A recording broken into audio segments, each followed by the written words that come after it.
Teacher शागिर्द से। अगर कोई आदमी दूसरों को बात समझा ना सके वो बेवकूफ़ होता है। शागिर्द: टीचर जी क्या मतलब, मैं समझा नहीं। बेगम शोहर से: जी क्या कर रहे हो? जी मैं पैसे जोड़ रहा हूँ। बीवी: क्या फिर शॉपिंग करने चलें? शोहर: नहीं जी 10 रुपए फट गए थे वो जोड़ रहा हूँ। बेटा बाप से: अब्बू मैंने शादी नहीं करनी। बाप: क्यों नहीं करनी?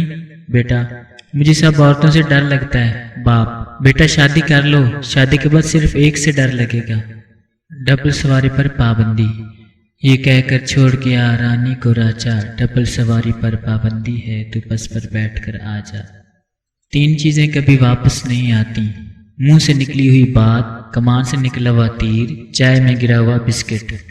यकीनन आपके चेहरे पर प्यारी सी मुस्कुराहट आई होगी। अल्लाह करीम आपकी मुस्कुराहट के चमन को यूं ही सदा बहार रखे और पूरे आलम इस्लाम को अल्लाह करीम शादो आबाद रखे। अगर दिल का है तो फॉलो या सब्सक्राइब कर दें। वीडियो देखने का शुक्रिया। अल्लाह हाफिज़।